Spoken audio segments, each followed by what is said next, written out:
என்ன இருந்தாலும் திட்டம் போட்டு செயல்படுத்தப்படுகிற ஒரு முடிவெடுப்பது என்று வரும்போது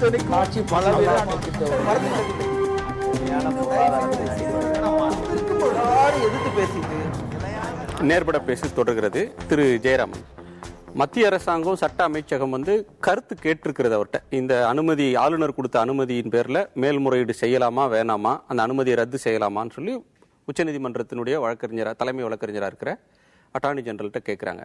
அவர் என்ன கருத்தை சொல்ல போறாருன்றது தெரியல. சாதகமாகவும் சொல்லலாம், பாதகமாகவும் சொல்லலாம்.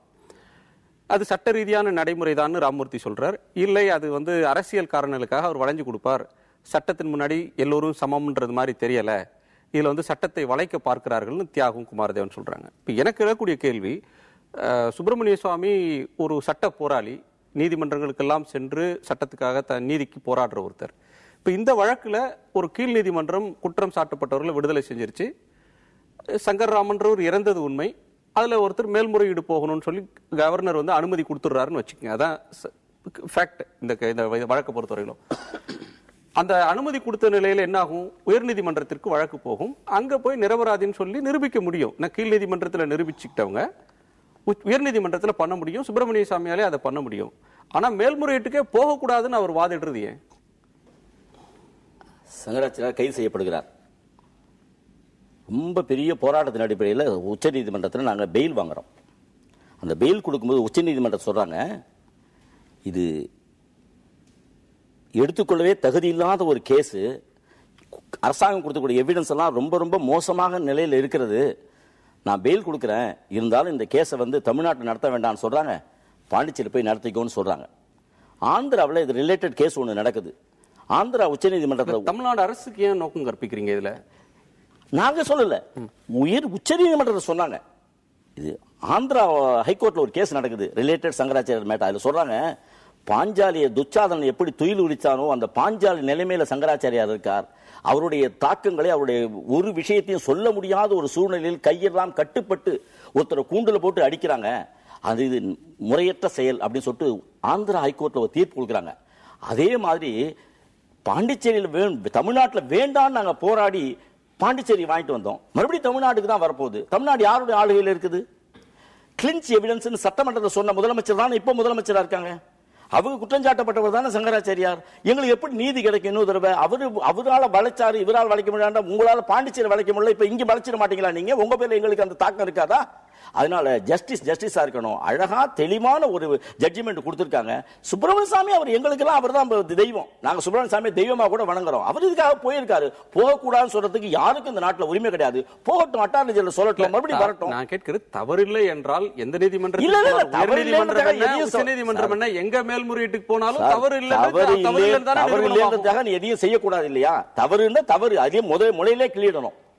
அதனால நாங்க உங்கள்கிட்ட ஒன்றும் வாதாடலையே. நாங்க ஜனாதிபதி போயிருக்கோம், ஜனாதிபதி அட்டார்னி ஜெனரல் போட்டுக்காரு, அட்டார்னி ஜெனரல் பதில் சொல்ல போறாரு.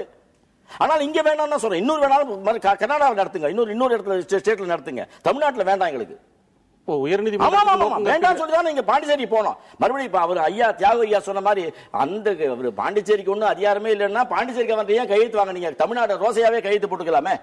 ஏன் அவர்கிட்ட கையெழுத்து வாங்கினீங்க? அவரே சொல்றாரு எனக்கு எதுவும் வெள்ளை பேப்பர்ல கையெழுத்து வாங்கிட்டாங்க. வேறு மாநில உயர்நீதிமன்றத்துக்கு போனா பரவாயில்ல, எங்களுக்கு நீதி கிடைக்கும்.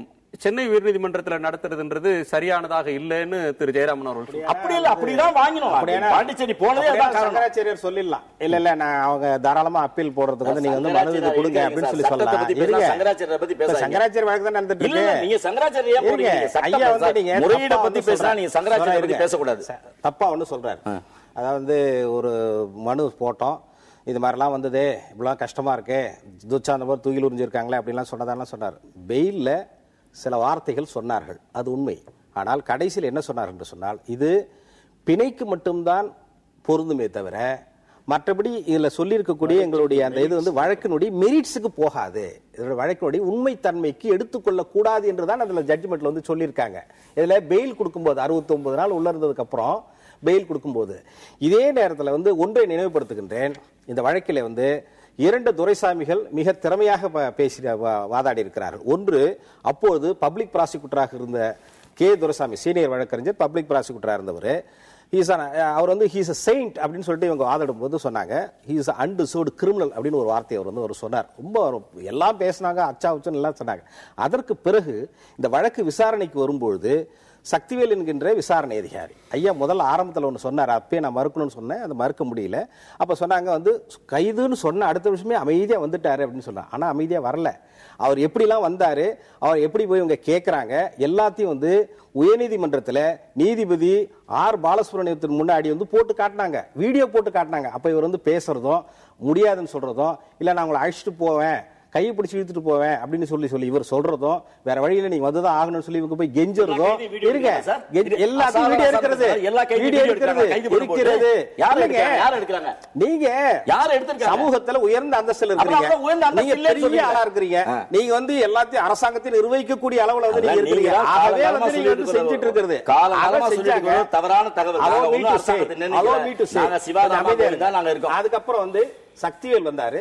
சக்திவேல் விசாரணை எல்லாம் முடிந்ததுக்கு பிறகு அவருக்கு வந்து ஒரு நாளைக்கு வந்து திடீர்னு வந்து வாரண்ட் போட்டுருவோம், உடனே வாங்க அப்படின்னு சொல்றாங்க. எப்போ 189 விட்னஸ்ல கிட்டத்தட்ட 84 விட்னஸ் வந்து ஹாஸ்டல் ஆயிருக்காங்க. ஹாஸ்டலான விட்னஸ்கள் மேல் நடவடிக்கை எடுக்க வேண்டும் என்று அவர் வந்து கோரிக்கை விடுக்கின்றார். அதற்கு பிறகு வழக்கிற்கான ஃபைல்களை எங்களுக்கு கொடுங்கள் என்று கேட்கிறார். கொடுக்க மாட்டோம் என்று அரசாங்கம் சொல்லுகின்றது. உயர்நீதிமன்றத்திலே வழக்கு தொடுக்கின்றார். அப்பொழுது என்னுடைய சீனியர் எஸ் துரைசாமி வாதாடுகின்றார். நிச்சயமாக அங்கே வந்து ஃபைல்கள் எல்லாம் கொடுக்கப்பட வேண்டும் என்று 23/6/2011 நீதிபதி அரசு ஜோதிமணி அவர்கள் உத்தரவு எடுக்கின்றார். அதற்கப்புறம் தான் ஃபைலே கொடுத்தாங்க.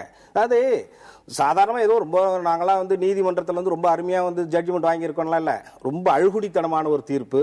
கிட்டத்தட்ட 84 சாட்சியங்களை வந்து ஹாஸ்டல் ஆக்கி அவங்களை வந்து பிற சாட்சிகளாக மாற்றி அதற்கப்புறம் வாங்கி இருக்கக்கூடிய தீர்ப்பு. அதற்கு பிறகு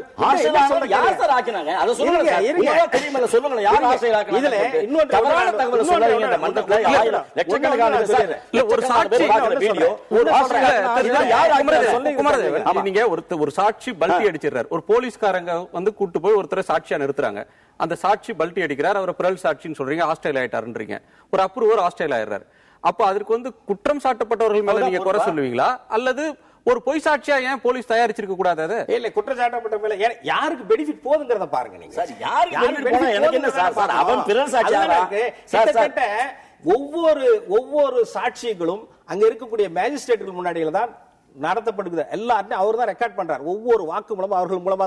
ஆனால் மேஜிஸ்ட்ரேட்டுகளோ அரசாங்க அதிகாரிகளோ யாருமே இந்த வழக்கிலே வந்து பிறர் சாட்சிகளாக மாறவில்லை. ஆக அப்படி இருக்கும்போது இந்த வழக்கு நிச்சயமாக அனுமதிக்காக இருக்கக்கூடியது, அதாவது உயர்நீதிமன்றத்தில் அப்பீல் செய்வதற்கு தகுதியான வழக்கு என்று ஏற்கனவே அந்த வழக்கறிஞர் வந்து கேட்டிருக்கிறார். அதை உடனே அவங்க கொடுக்கல. இதை கொடுத்து இங்க நீங்க கேட்டீங்க, இங்கேயும் நிரம்பரன்னு சொல்லிட்டீங்களா, அங்கேயும் போய் நிரம்பரன்னு சொல்லிட்டு வாங்கல. இதுல என்ன இருக்குது? ப்ராசிக்யூஷன் எப்படி நடந்துட்டு இருக்குங்கிறதை நம்ம பார்க்கணும். இங்க எப்படி இருக்குது, அதே மாதிரி சாட்டப்பட்டவர்கள் எப்படி நடந்துட்டு இருக்காங்கன்றத பத்தி ரொம்ப விரிவான ஒரு விளக்கங்கள்லாம் கொடுத்துருக்காங்க. நீங்க எத்தனை கேஸ்ல வந்து ஒரு குற்றவாளி அல்லது குற்றம் சாட்டப்படுவரை கைது செய்வதற்காக தனி விமானம் அமர்த்தப்படுகிறது. இந்த வழக்கில் வந்து பிரேம்குமாருக்கு வந்து எஸ்பி ரேங்க்ல இருந்த ஒரு பிரேம்குமாருக்கு வந்து தனி விமானம் தரப்பட்டது. எங்கிருந்தாலும் கொண்டு வா, அதாவது பாண்டிய மன்னன் கோவலன் சொன்னா இல்லையா, அவனை கொன்றுவான்னு சொல்லிட்டு, அது மாதிரி கொண்டுவான்னு சொல்லிட்டு அவங்க தமிழக அரசின் சார்பில் சொல்லப்பட்ட செய்தி குறிப்பு எனக்கு இன்னமும் ஞாபகம் இருக்கிறது. செய்தி குறிப்பு என்ன இருக்கட்டும், விமானத்தை அனுப்பியது அப்படின்னா அன்னைக்கு முதலமைச்சர் சார்பில் அரசின் சார்பில் சொல்லப்பட்டது, ஆந்திர மாநிலத்தில் குற்றம் சாட்டப்பட்டவர்கள் இருக்கிறாங்க, அந்த மாநில போலீசார் அதனால எங்க கமாண்டோ படையை நாங்க அனுப்ப வேண்டி இருக்கிறது அன்றைக்கு சொன்னார்கள். அது உங்களுக்கு ஞாபகம் இருக்கும். எல்லா குற்றவாளிகளும் வந்து என்னன்னா விமானத்தின் மூலமாக அந்த விஷயம் தர செய்யப்படல. ஒண்ணு அவர் ஆந்திர மாநிலத்தில் நடைபெற்ற ஒரு வழக்கு பத்தி சொன்னார், ஓடி போயிடுவாரு, ஆயுதம் வச்சிருக்காரு, ஆயுதம் தயாரிக்கக்கூடியவர் சங்கராச்சாரியர் அப்படி இல்லையே.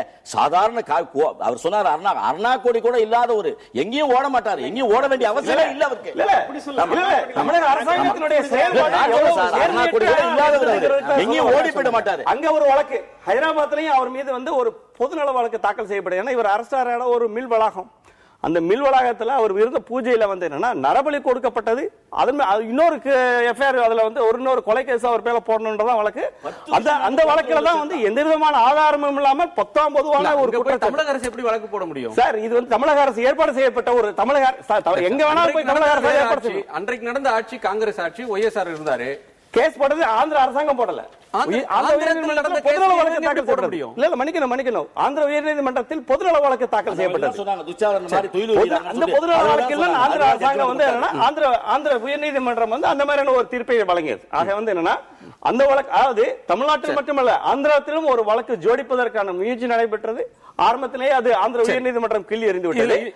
இல்ல, புலனாய்வுத்துறை வந்து இந்த வழக்கில் வந்து எவ்வளவு விசேஷமாக கவனம் கொண்டு இருக்கின்றது என்றால், அவருக்கு எங்க போனாலுமே அவருக்கு வந்து அந்த விமானம் தரப்பட்டது அந்த பிரேம்குமாருக்கு. ஆக எந்த ஒரு வழக்கிலும் இல்லாத ஒரு விசேஷ வழக்காகத்தான் இது வந்து அரசாங்கம், ஏன்னா மாநில முதலமைச்சருடைய நேரடி கட்டுப்பாட்டின் கீழ் அந்த புலன் விசாரணையிலிருந்து ஆரம்பிச்சலாம் நடந்தது. ஆக அதனாலதான் வந்து எப்படியாவது ஜோடிக்க வேண்டும் என்று பொய் சாட்சிகள் கொண்டு வரப்பட்டாங்க. நீங்க வந்து அது மாறி இருக்கு. அப்படித்தான் நான் பார்க்கின்றேன். நீங்க கைது செய்யறதுக்கு ஒரு சிறப்பு ஏற்பாடு செய்யப்பட்டது, ஒரு சிறப்பு சலுகையாக அல்லது சிறப்பு கவனத்தோட அன்யூஷுவலா பண்ணாங்கன்னு சொல்றீங்க.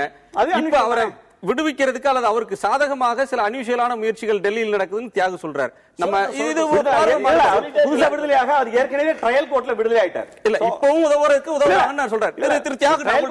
விடுதலை ஆகும்போது வந்து என்னன்னா, நீங்க வந்து என்ன பண்றீங்க, நீதிமன்றத்திற்கு நோக்கம் கற்பின்றீங்க. அவர் சொன்னார் வந்து என்னன்னா, ஒரு நீதிபதி வந்து மாற்றப்பட்டாருன்னு. இல்ல, உயர்நீதிமன்றத்தினுடைய தீர்ப்பு தெளிவா இருக்கிறது. இந்த விஷயங்கள் வந்து உண்மை இல்லை என்று வைத்துக் கொண்டாலும் கூட வந்து என்னன்னா, நடப்பது நீதி, வழங்கப்படுவது நீதி என்பது தெரியும் என்பதற்காகத்தான் அங்க வந்து நீதிபதி மாற்றப்படுகின்றாரே ஒழிய, அப்ப அந்த நடந்த சம்பவம்னா அதன் மேல வந்து அந்த நீதிபதி மேல என்ன நடவடிக்கை, ராமசாமி மேல என்ன நடவடிக்கை? ஆக சரி, குற்றச்சாட்டுகள் வந்ததுனால மட்டுமே நடக்கிறது. நீதிபதியை வளைப்பதற்கு முயற்சி நடந்தது அப்படின்னு அப்போ வந்தது, அது புகாராக போனது, பிறகு மாற்றப்பட்டார், நடவடிக்கை இல்ல. அது முடிந்து போன விஷயம்.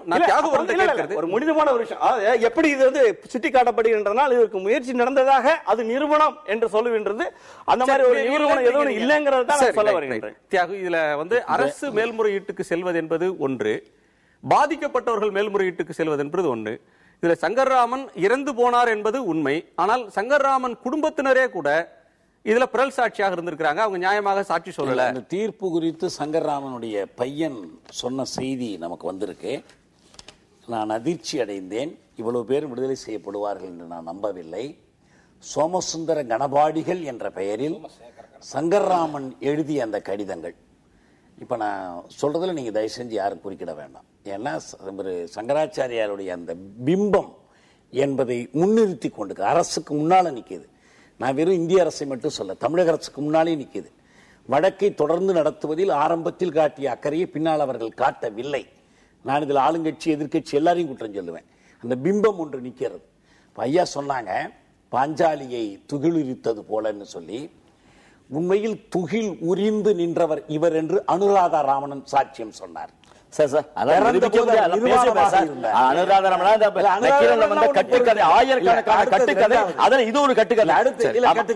அடுத்தது கட்டுக்கதையை சொல்றேன்.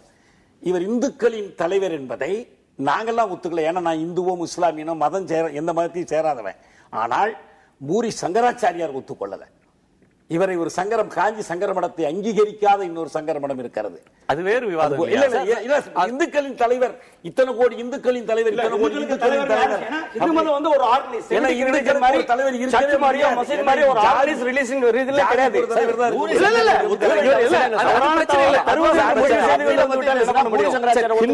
வீரமணி சைவ வைணவ வந்தா மதமே இருக்க ஒழிய ஒரு மதமும் கிடையாது. கிடையாது. அப்படி இருக்கும்போது ஏன் வர சொல்றாங்க எனக்கு தெரியல. சங்கர மடத்தில் இருந்து நோக்கம் வந்து இந்துக்களை ஈடுபடுத்துவது அப்படின்னு வச்சுதான் காஞ்சி மகா பெரியவரே நீக்கிவிட்டு இவரிடத்தில் விஜயேந்திரரை சங்கராச்சாரியர் ஆக்கிவிட்டார். மக்கள் தெரிஞ்சுக்கிட்டு சொல்ற கேளுங்க. அவர் ஒண்ணுமே செய்யல சார். விஜயேந்திர சாமி தான் சார் சங்கராச்சாரிய சாமி. தப்பான தகவல் சொல்றாரு சார் மன்றத்துக்கு. எந்த ஒரு மட தலைவர்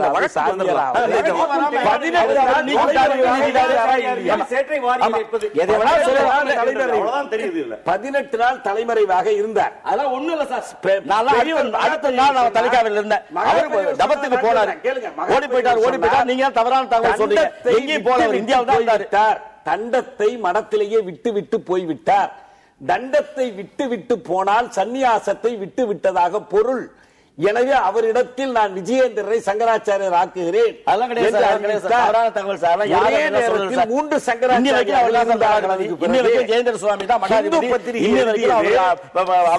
எழுதியது காஞ்சி சங்கராச்சாரியார் இஸ் மிஸ்ஸிங் தெரிவிச்சாங்க. அடுத்த நாள் எழுதியது is not to be found எழுதியது. எதுவுமே கிடையாது.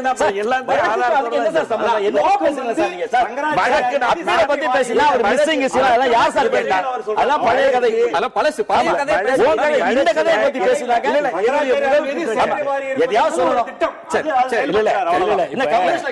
சுப்பிரமணிய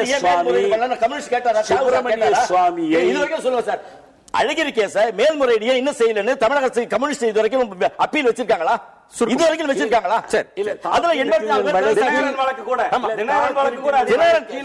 சிபிசி எடுக்க மாட்ட மாட்டேன்னு சொன்னார் சார். சுருக்கமா எங்களுடைய நிலைப்பாடு மேல்முறையீடு செஞ்சிருக்கீங்களா? எங்கேயாவது ரோட்டுக்கு வந்திருக்கீங்களா? அரசு அழகிரி கேஸுக்காக கம்யூனிஸ்டுக்காரர்கள் தீகாக்காரர்கள் ரோட்டுக்கு வந்து மேல்முறையீடு செய்ய வேண்டும் என்று போராடி இருக்கிறார்களா?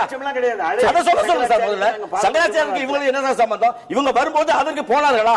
இவர்களுக்கு சங்கராச்சாரிய மேல் சேற்றை வாரி இறைக்க வேண்டும், சங்கராச்சாரிய இந்து மதத்தை சேற்று வாரி இறைக்க வேண்டும். என் கேள்விக்கு நீங்க பதிலே வரல. என்ன கேள்வி? ஏன் குற்றம் சாட்டப்பட்ட அவங்க குடும்பத்தாரே ஏன் இதுல வந்து பல்டி அடிச்சாங்க?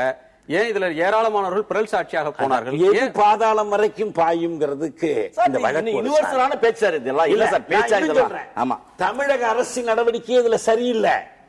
தமிழக அரசு வழக்கு தொடுக்கும் போதும் நடத்தும் போதும் காட்டிய அக்கறை, பிரேம்குமாரை வைத்துக் கொண்டு காட்டிய இவர் ஐயா சொன்ன அந்த மிகையான அக்கறை எல்லாம் இருக்கு பாருங்க. பிறகு அப்படியே தளர்ந்து போய்விட்டது. திமுக அரசு ரெண்டுமே இந்த வழக்கை நடத்துவதில் போதிய அக்கறை காட்டவே இல்லை. இல்லனா இவ்வளவு பேரை பிறல் சாட்சிகள் ஆக்கி இருக்க முடியாது. யார் சார் சார் தயவு செய்து யார் ஆக்கினார்கள் சொல்லுங்க. உங்களுக்கு தான் எல்லாமே தெரியுமே. சரி, நம்ம ஒரு சிறிய இடைவேளை அவருக்கு தெரியுமில்ல சார். நம்ம ஒரு சிறிய இடைவேளைக்கு பிறகு தமிழக அரசு செய்திருக்கணுங்க. தமிழக அரசு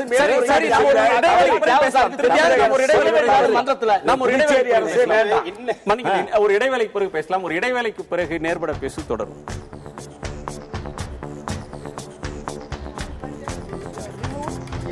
சூழலை உருவாக்குவதற்காக விவாதம் முடிவெடுப்பது என்று வரும்போது ஆட்சி பலவேறு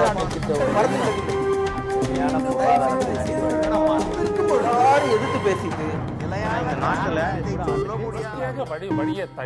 மக்கள் தங்களுடைய பங்களிப்பை அளிக்க வேண்டும்.